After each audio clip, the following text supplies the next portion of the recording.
Hi there guys, and welcome to episode 5 of the SDR DiscoCall podcast. Today's star performer is Charley May from Lido. Charley is based out in Malaga, so we're going to be learning about how she got locked in on lockdown and found her dream job through social media, her recruitment, coaching and interview process while being backed up by her SDR manager, also how she built a relationship in sales with her father and why she loves LinkedIn. So how does the SDR DiscoCall podcast work? Well, it's actually a discovery call, hence the name. And every Tuesday at 8 a.m, we're going to have a brand new SDR for 30 minutes and an agenda of introductions, their SDR story, and 3 key takeaways that they've learned to share with other SDRs. So with that in mind, let's begin. So guys, I want to welcome our next guest. This is Charley May. She's from Lido. We recently connected on LinkedIn because her tagline really stood out to me and I was intrigued to learn a bit more. And we connected on a call just to learn about her SDR story. So as it goes, I thought I'd invite her to the show and here she is. So thank you so much for joining, Charley. How are you doing? Yes, I'm good. Thank you for having me. No problems. So Charley, for the listeners out there that can't see you but can hear you, give us a little introduction as to who are you, kind of where are you at, what you're doing, and what do you like to do outside of SDRing? Okay. So obviously my name's Charley. I'm 22. I'm currently living in Malaga in Spain, working for Lido, as you mentioned. So I'm currently in the SDR role. I've been working with Lido for 3 months. So still classed as a newbie as such. So at Lido, we're basically a lead-driven marketing platform. So we work with our prospects to help increase the amount of quality leads they get from their existing website traffic. So we've got tools that are able to activate their visitors into engaging conversations, and it's a really cool and modern tool that our prospects see the kind of personality within the tool as well, and we kind of we help our clients to get 30 to 70% more leads compared to what they were previously getting. So it's a good product to sell, and I like the product, which obviously always helps when you're trying to pitch a product. Yep. And then out of work, I live over here with my partner. So me and him try and do things at the weekend if we're not exhausted from work. Obviously trying to enjoy the sun. We are in Spain, and it gets cold in the winter, so we are trying to get the most of the weather at the minute. But other than that, we're quite chill. So we'll just watch stuff over the weekend, and take the weekend to reset really. And just kind of get ready for the following week. And then I like to perform out of work as well. So because of COVID, that's kind of been paused at the moment. But I am looking at going back into my performing with a group here. And then other than that, I am awful for Netflix and reading. So if you can't get a conversation out of me, that's usually why. My head's usually in a book or my earphones are in for Netflix. Love it. Thank you. And you mentioned a really interesting point here, which we're going to dive into shortly. But kind of this is like your new first SaaS role as an SDR. You're learning about a tech company and everything. And obviously we're going to dive into that. But I was also looking at your LinkedIn. You've had kind of like different experiences of working as like a telemarketer at Dixon's. You worked at DHL. You've done some telesales as well. And also there was that performance piece that really stood out to me. And it's something I'm seeing in a lot of SDRs that I'm speaking to recently. Yeah. But could you kind of walk us through the journey of Charley, like before you got into Lido? What was that journey like, Charley? Yeah, so when I went to college, did musical theatre, went to uni, and carried on doing musical theatre. Unfortunately, which seems to be a bit more common now, uni didn't work out for me for X amount of reasons, and I left after my second year. Once I'd left, I kind of went back to where I was living in Leicester and was kind of at a dead end. I was more obsessed with going out with my mates than trying to find myself a career. I was at that age, and I don't think it's a problem. I think I've spoke about this on my LinkedIn before. I think especially in this day and age, if you go to uni or you don't go to uni and you don't know what you want to do with your life, so what? You've got all this time and experiences. The most I've learned out of the year since I've left uni is experience, because those experiences have helped me to actually realise what it is that I actually want to do. So yeah, like you said, I've done customer service and sales, and I was a bit of a brat. So maybe, turning up late or not doing the amount of work, but I was always good at customer service. I like speaking to people. I'm sociable. Even the chatting part of it, you might solve their problem, or you might be looking to sell them something, but at the end of the day, you're speaking to people. You can have a normal chat, and a lot of the time, if you're speaking to the right people in the right manner, you're going to have good conversations, and it can really help to kind of cheer up your day and speed your day along, because you're enjoying the role that you're actually doing. But yeah, so the last job before I actually came to Lido, I was doing sales again over in Spain, and I'd finally got to the point when I moved over to Spain, and I was like, you know what, that's what I want to do. I'm going to stay in sales, but if I'm going to do that, sales is sales. I have to be at the top of my game. I can't just put half of my effort into it and expect to reap the rewards and things like that. So I did the sales, and then I was in a job where I loved it. I was getting people out of timeshare, which is very popular in Spain. So we were helping to get them out of that. Loved it, but there just wasn't a chance for progression in the company, unfortunately. So when I found Lido, it kind of ticked all the boxes in the outreach for the job, which of course you're like, yep, brilliant. And then when I started at Lido about 3 months ago during lockdown, it actually managed to tick the requirements that it had said, which was great, because a lot of the time these jobs offer a lot of things, and sometimes, unfortunately, it's not what they say what they say it is. But with Lido, they managed to tick all the right boxes and carry on when I actually went into the role, which was great. Love it. That is a cool story, and I can definitely resonate in terms of with education and paths. If something's not right for you, and then that you do have other opportunities outside, Yeah. and that's kind of the same story that I went through myself. An interesting piece that you put in there is about customer service, and that you love speaking to people and having human interactions, etc. Similar to myself, I've worked in a lot of customer service roles before I went into sales, and I used to love chatting to customers on the phone, face to face, or when I used to work in Pizza Hut many years ago, meeting customers at the counter. But obviously with customers, you can get happy customers and you can get angry customers and Of stuff. course. And I understand as SDRs, we speak to a lot of people on the phone and we're trying to get through to them. And sometimes they might be in a bit of a bad mood. Like, how do you handle when you get that sort of angry or right customer, either as an SDR or when you was working in customer service? How did you handle that? I think it goes back to you're speaking with people. You're not, just because they've got a job doesn't mean that they're not a normal person out of work. You're going to ring somebody and something tragic could have happened, or their kid could have spilled a bowl of cereal over them in the morning, and that's put them in a mood for the day. It happens to everyone. And I think when you have calls like that, although it can be a challenge, I think it can kind of be you know what, let's reevaluate. Maybe we've got off on the wrong step. Maybe, have a brief conversation with them. But if it's not something they're interested in, especially with sales for the time being, you can use that and you can say, look, it doesn't sound like a good time for you. And half the time they'll appreciate it. They'll be like, right, do you know what? Yeah, it's not. I'm sorry. Let's try again next week. And that gives you a good foot. And then if it is something small or minor, when you speak to them next and you say, look, it wasn't the right time, they might even talk about it. They might laugh and say, yeah, you know what, the dog ate a sock and we were running to the vets at 8 a.m, So I think that's great. With customer service, obviously, it's a bit different because, they're asking for your help and sometimes they might not be very happy. But with customer service, I always used to think if they were unhappy customers, I want them to be happy customers by the end and help them, because if they're having a crap day, then, by the end of the day, they're going to feel a bit better because they'll think, oh, but that woman actually helped me, get past the problem that may have been a big part of their day as well.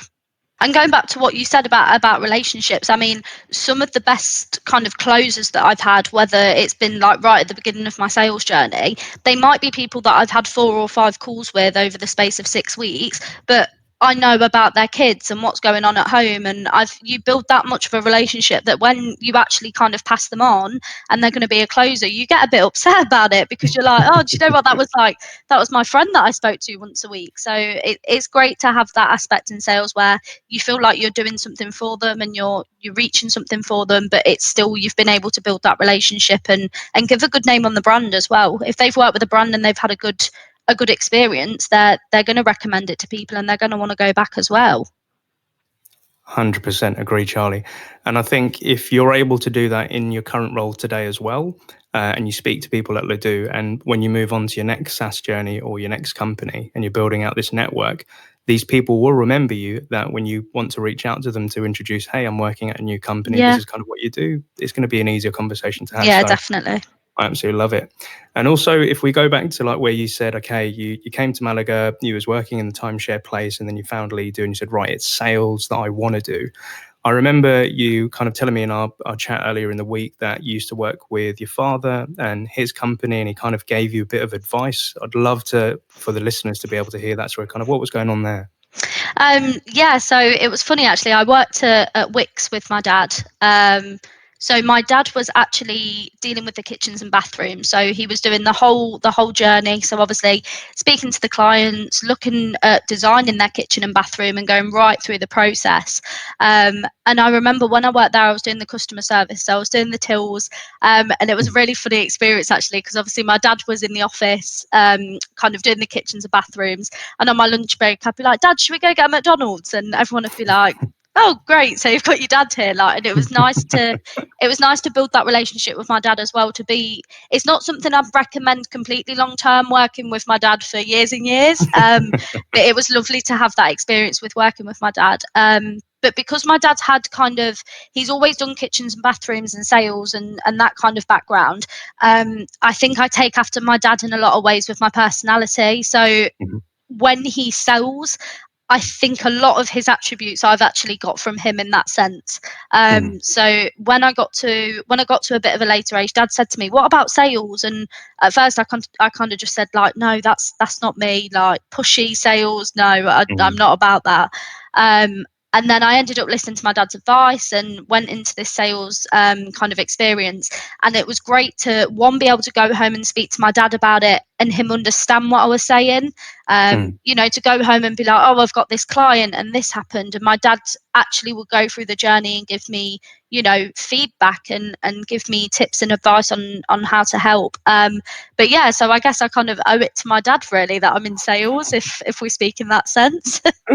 I love that. I love that. And it's great to be able to bounce off somebody that's kind of gone through the plays of sales and look at different ways of doing stuff to help his daughter out. And to your Yeah, point, strengthen that relationship as well in the family. And 100%. I remember like with my family, when I told them, all right, I'm gonna go join a startup, it's a tech thing, it's called SaaS, they were like, Neil, like it's not a proper job, like there's so many risks and everything involved. And when I tried to explain them kind of what we did and what the solution was, it completely went over their head. Yeah, So I'm really definitely. interested to know, like, when you explained to your family that you was working for Lido and kind of what they did, what was kind of the feedback from them? Did they get it, or kind of how did they take it? To be honest, joining Lido was a funny one because I was in the timeshare job.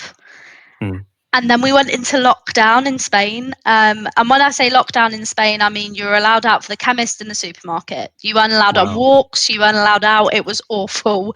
Oh no. So I'd got to the point where I was ready to leave my old job and family do, but I was in the middle of this COVID situation, and I was like, do I risk it and go for this job that could be an amazing opportunity, or do I stay in the job that I'm in, knowing that I've got that security of having a wage through the pandemic whilst I'm working at home? Mm. So I really struggled with it, and as soon as I kind of had my first interview, I'd kind of made up my mind already. So I spoke to my dad. My dad's very, very supportive and very go for it. So my dad was like, "Yeah, as long as you know it's all legit, it's something that's you're gonna have, go for it." Whereas my mum, as lovely as she is a bit more straight-headed. Yeah. So my mum said to me, "Look, you need to think about it and think what realistically is gonna be good for you. Are you gonna be secure in this job?" My partner was very similar to my mum as well. But when I explained Lido, actually, I found it helped me when I went into the job, because the way I had to explain Lido to my mum and my partner is how Mm. you might explain it to prospects.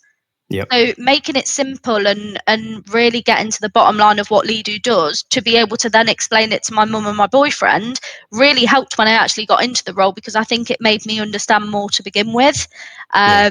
But yeah, so in the end, just went for it. Really glad that I did. But yeah, I struggled because obviously we were in COVID, and I was like, what if it doesn't work out? Mm. And that's a very valid point. There is always that fear of what if it doesn't work out. And a way mentally that I've flipped that sort of anxiety and fear in a lot of decisions I've made in life is what if it works out? Yeah. What if I join this company? What if it turns into the greatest role? And I remember many years ago, like when I started on my SDR journey, I said I wanted to be like the CEO of my own company, the MD of it all. And I sat there and I remember a lot of people and my friends and family said, Neil, you're freaking crazy, man. Like, get your head out the clouds. What are you thinking? And I always used to say to them, well, what if it does work? And they said, well, it'd be amazing if it did, but let's be realistic.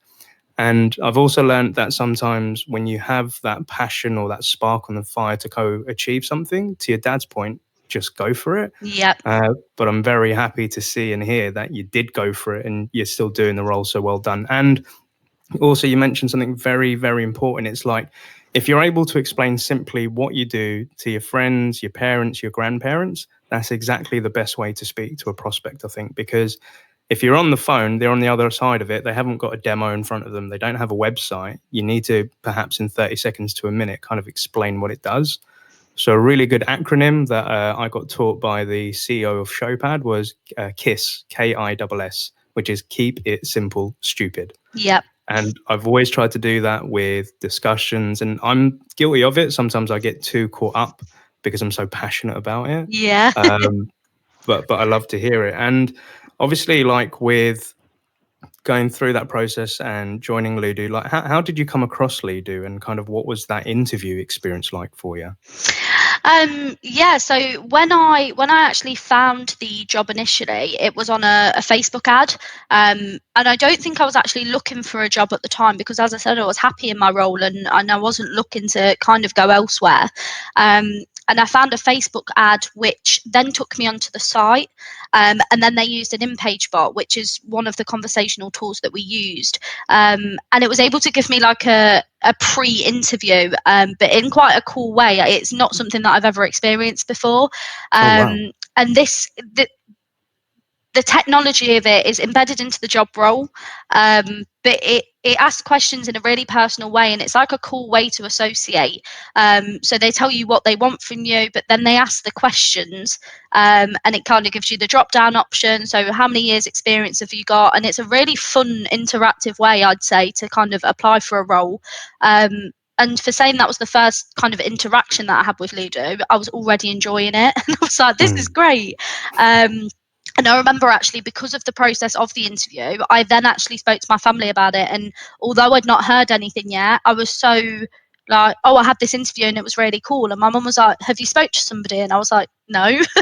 I've just done it on the internet. And she was like, I don't understand. I was like, don't worry about it, like it's fine. Yeah. But we're actually using this tool, funnily enough, at the moment with recruiters. So I've just started a new sector within staffing and recruitment. So it's really good. I mean, it pre-qualifies candidates and reduces the time of the hiring process. So like I say, it's really personal. But when the actual interview process started, Adam, my manager, gave me a call, and we had kind of an initial chat to begin with. But it was quite a thorough process, really. I mean, I had kind of a cold calling email task, an over the phone cold calling task, mock calls. So it's quite like extensive, but it was really enjoyable. It was nice to, associate with a company that were interested in making sure people had the skill sets to match the role. Which was great. But obviously, again, because we were in lockdown, I got to have virtual drinks over Skype at the end of it, and lovely. that was great. So with my colleagues at the moment, there was only 3 of them. So Hayley, Dan, and Kevin, and then I joined the call, and it was great. We just had a drink, had a chat. And I ended up staying on for like an hour longer than needed because I was enjoying myself. Obviously, it was lockdown, so I wasn't speaking to anyone. But yeah, and it was a really cool way to kind of meet the team and have like an onboarding session before I even found out if I got the role. Yeah. I love that. It's that whole experience of applying, going through those motions, kind of going through the little bits of tests and whatnot, and actually having real conversations with the team to understand about them a little bit more. But I love that virtual drinks at the end of it. And it's a question a lot of SDR managers ask me, like, what's the optimal kind of interview process? We're working with recruiters. And sometimes they're just putting out job posts, they're trying to get somebody in, they have maybe a 10-15 minute chat and then they don't hear from them. Yeah. But what, in terms of like hearing feedback of, kind of getting on board with Adam and just having those initial chats, what was that experience like? How quick were they to respond? How long did you have to kind of wait? Because there might be people listening in that are about to apply for their SDR job. What advice would you give them? So with advice, I would say 100% be yourself. Don't try and blend yourself into a role. I understand that you have a work persona and an out of work persona, but especially with something like sales, you have to have a personality. Your personality has to shine through your roles. Same as when you're sending, a cold email or you're doing a cold call. They don't want to speak to a robot. They want to speak to a person. So you have to make sure that your personality shines through. Obviously, you know where to draw a line in an interview. There's things you don't say in an interview. But again, we keep saying this, but people are people. Like you may be chatting to a manager and having an interview, but they're a person too. And that was one of the things that stood out to me when I have my interview process with Adam, because he's kind of from the UK as well, in regards to kind of knows the culture of the UK. When I was speaking about like school years and chatting, he was really easy to speak to, and it didn't feel like one of those interviews where you're panicking because like your heart's beating so fast because you're nervous. He made me feel really comfortable, and I think that was one of the main things that stood out of the interview process, because it was nice to actually chat and learn about the company and learn about Adam himself, just to really understand that I was going to be working for people and not a big kind of company where they kind of overchurn numbers, especially with it being a startup. I'd never been a part of that, so it was amazing to have that personal connection straight away. Well, Adam, if you're listening in, which hopefully you are, just say, well done, dude. Congrats. You've given a great experience to Charley. And Charley, I think a lot of people listening in, not just SDRs, we may even have recruiters listening into these sort of things, but to optimize the process, I think that is pretty much the best way to go. And as you mentioned, like working for a startup, this is a first time for you. You've met with Adam, and then you go into your onboarding for Lido and learning about the world. What was that onboarding experience like for you? Yeah, the onboarding was great. I think it was nice to kind of strip it all back. I think I'm at an age where if I have bad habits from sales, I'm at the age where I can break out of them, which is good. So it was nice to kind of, in the onboarding sessions, strip all that back and restart and talk about the basics of sales and the basics of cold calling before we went into the product and getting confused by too much at once. So yeah, it was great. And we had a lot of mock call sessions to begin with as well, which I think helped because, rather than being thrown on the phone, I had the chance to kind of, not too much kind of preparation, but I got the chance to really be able to understand it before I got on the phone. But a lot of the things that I learned in the onboarding session were very, I think, listening. So having a conversation with somebody and letting them finish what they're saying before jumping in, obviously, like their opinion being important. I feel like that was a huge thing that I took away from it. When I first started this job, I don't think it's rude. I think it's a personality, but I think I was so rude. I was constantly cutting people off. Like what I had to say was more important. So with the onboarding, I really learned to kind of respect that my prospects are more important than me in that sense. And whatever they say, I'm going to learn from it. So to really learn to have those conversations and not just talk at them and take on board, what they're saying and learn from it. I think you've learned very well, Charley, and you're really right. So obviously, a really great skill set for an SDR or anybody in sales is the action of active listening. So active listening is to listen with intent without the intent to reply straight away. And I get it. I used to cut people up all the time in conversations because as soon as I heard a pain word or a challenge or an issue, I'd jump and say, well, yeah, do you know what? We can definitely help you out. And it kind of made the other person feel, well, he's not really being empathetic to my needs as to what he's doing. And a really good tip that I taught myself that, again, I learned as an SDR was when somebody was speaking, as soon as they finished speaking, I would tap my foot on the floor 3 times. Okay. Because that would give them enough time in case they had another thought that they wanted to spurt out. And if they hadn't spoken, then I would resume the conversation. And that kind of helped me balance because I think for a good conversation, if you're an SDR or whoever you're talking to, especially if you're asking questions, is your prospect should do 70% of the talking, whilst the SDR should do 30%. And that 30% is just asking questions of, okay, so what's your process? How is it currently working for you? Or how did that make you feel? And what would be the impact if you could achieve this?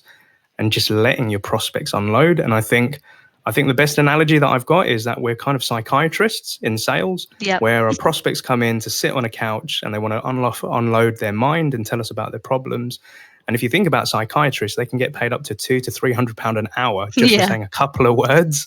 And then the patient walks out thinking, do you know what? I feel so much better. Yeah, for sure. And I think, another great tip actually for SDRs, always have a notebook next to you, always. If you're on a call with somebody, write down those tips. Like if they say, for example, their pain is they don't get enough traffic to their website, whatever it is, write it down. And when they finish speaking, lead with that. Say, so I noticed that you don't get enough website traffic, but really just, if you're listening to what they're saying, that's great. And even if you think you're going to remember it, write it down. It's not going to hurt you to jot a couple of words down and have it next to you and use that for when you carry on speaking, because even the person you're on the phone with will go, oh, they've actually really just listened to what I've just said. So I think a really good tip, just have a notebook, have a pen, and just jot. I think I'm on my 3rd notebook and I've been here 3 months. Just use the notebook.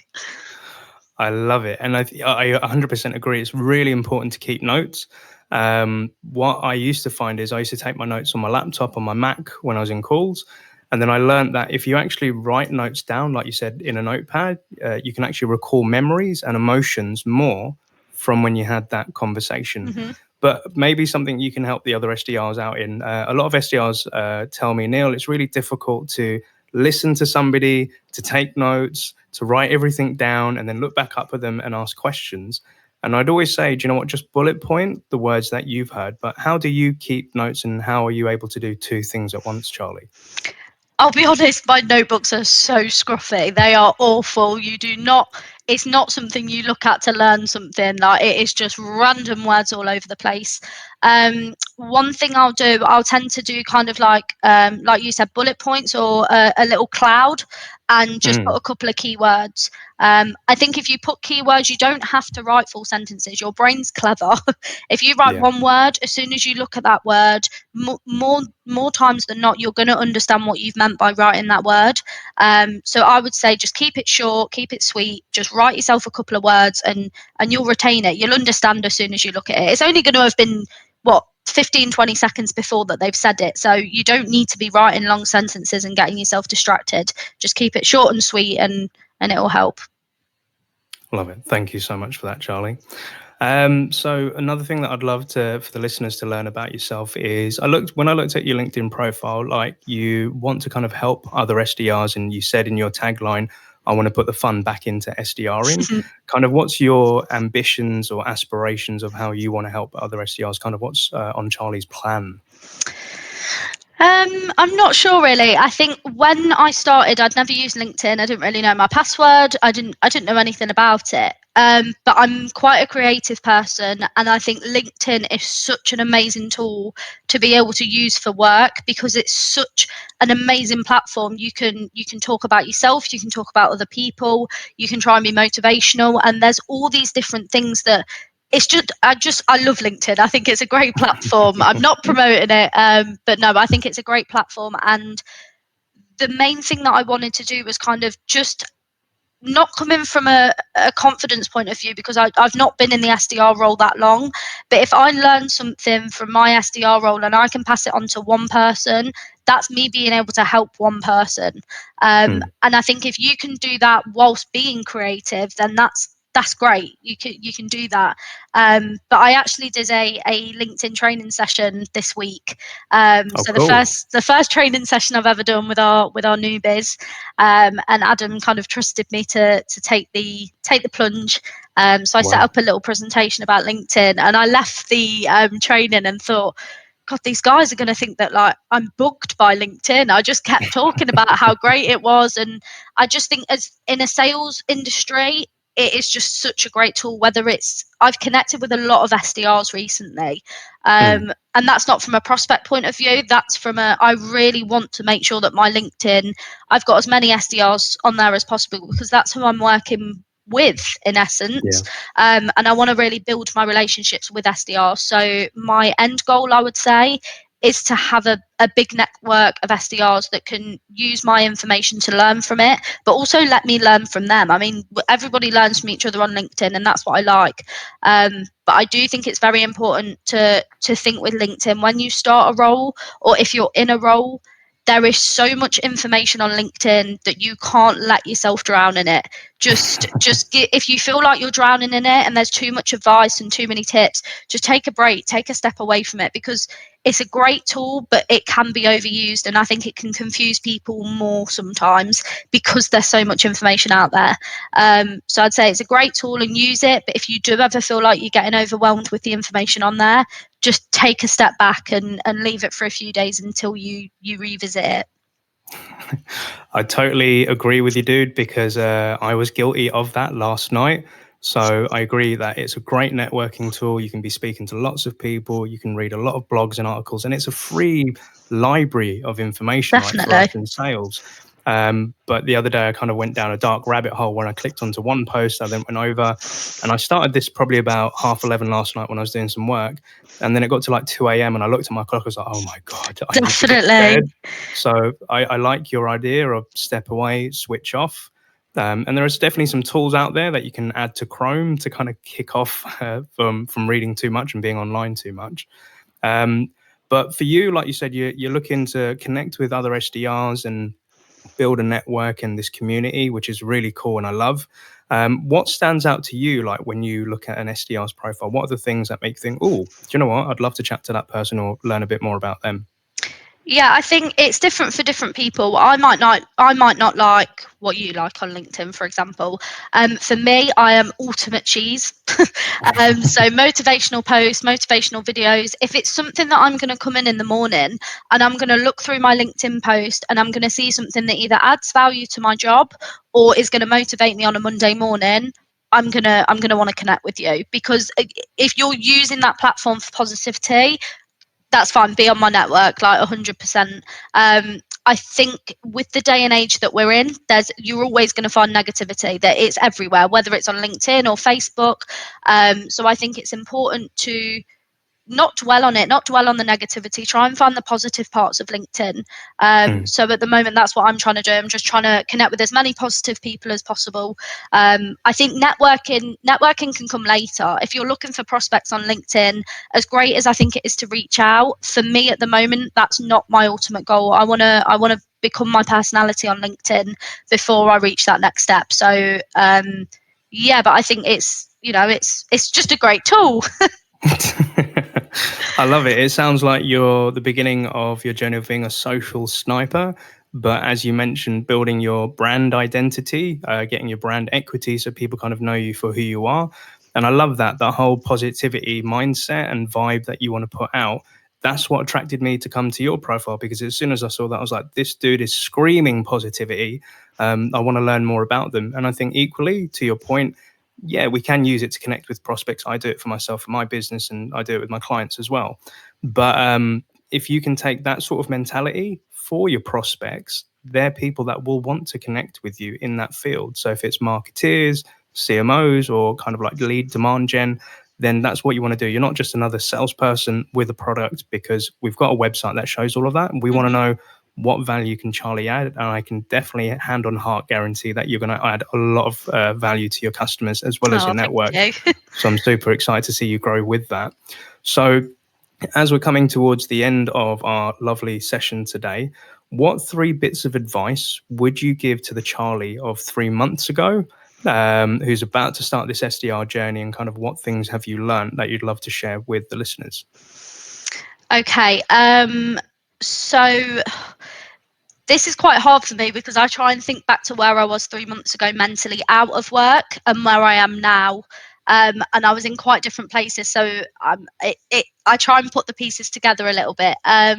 the first thing I'd say is just go for it. If you see an opportunity somewhere else and you think there's potential, as we were saying earlier, just go for it. You have one life. You learn from experience. Just go and do it. Do it now. Don't think about it. A second tip of advice I give to myself is not to be too dwelling on what I'm thinking. So if I've got a thought, just to say it, especially when you start at a company. I think there was a few things when I started that maybe I was worried to say to Adam because I thought he'd take it the wrong way. And then the longer I'm here, I learned that if you just say it, you'll get through that obstacle so much quicker. So even if it's something that you're struggling with, like personalized emails, rather than sitting in silence, I wish I'd just have gone, right, let's do it, rather than a few weeks down the line and have spent longer worrying about it than actually solving it. And a last tip would be just enjoy it. I've loved the 3 months that I've been at Lido. I feel like I've been here years, but I love the job so much that I wish I'd focused on that as well at the beginning and tried to not let my nerves get the better of me. I think I'm quite outgoing, so maybe I didn't look that nervous, but I think I was definitely feeling it. So just to not let my nerves bother me, just to enjoy the job, have fun. It's all going to work out fine. So yeah, just have fun, enjoy the job that you're doing. Don't make it feel like a chore. Charley, I absolutely love it and 100% agree with it. And I'm so happy to see that you're content with this role.